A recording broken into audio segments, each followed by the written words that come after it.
39-ാമത്തെ ചോദ്യം.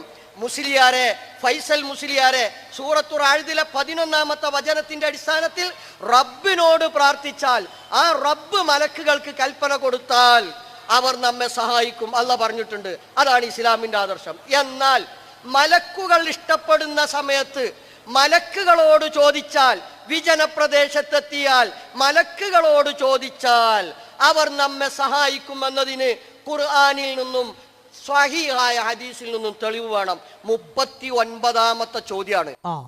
ഈ 30-ാമത്തെ ചോദ്യം നിങ്ങൾ ഉണ്ടാക്കിയ വാദമാണ്. അതിൻ്റെ ആയത്തും ഹദീസും നിങ്ങൾ കണ്ടെത്തുക. ഞങ്ങൾക്ക് വാദമല്ല. വിജനപ്രദേശത്ത് പോയിട്ട് മലക്ക് സഹായിക്കുമെന്ന് എഴുതിയാണ്ട് വിളിക്കാൻ നമ്മളോട് പറയുന്നുണ്ടോ?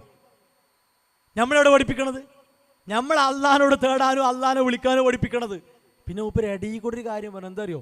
അള്ളാഹിനോട് ചോദിച്ചാൽ അള്ളാഹ് മലക്കുകളെ കൊണ്ട് സഹായിക്കും. ഇപ്പം ബദറിൽ മലക്കുകൾ ഇറങ്ങിയത് നിഷേധിച്ച് കുടുങ്ങി കിടക്കുക. നമ്മൾ പറഞ്ഞു എന്ത്? നിങ്ങൾ റസൂലുള്ളാഹി സ്വല്ലല്ലാഹു അള്ളാഹിനോട് പ്രാർത്ഥിച്ചപ്പോൾ മലക്കുകളെ കൊണ്ട് അള്ളാഹ് സഹായിച്ചു. സലാസുലമി നിഷേധിച്ചത് ഇപ്പോൾ കുടുങ്ങി കിടക്കുക. അപ്പോൾ ഇതാ പറഞ്ഞത്, നിഷേധിക്കാൻ ഓർക്ക് പ്രശ്നമല്ല, ഓല വാദം സ്ഥാപിക്കാൻ ഓർക്ക് എല്ലാം വേണേനും. ഈ ഇരട്ടത്താപ്പ് നിങ്ങൾ അവസാനിപ്പിക്കണം.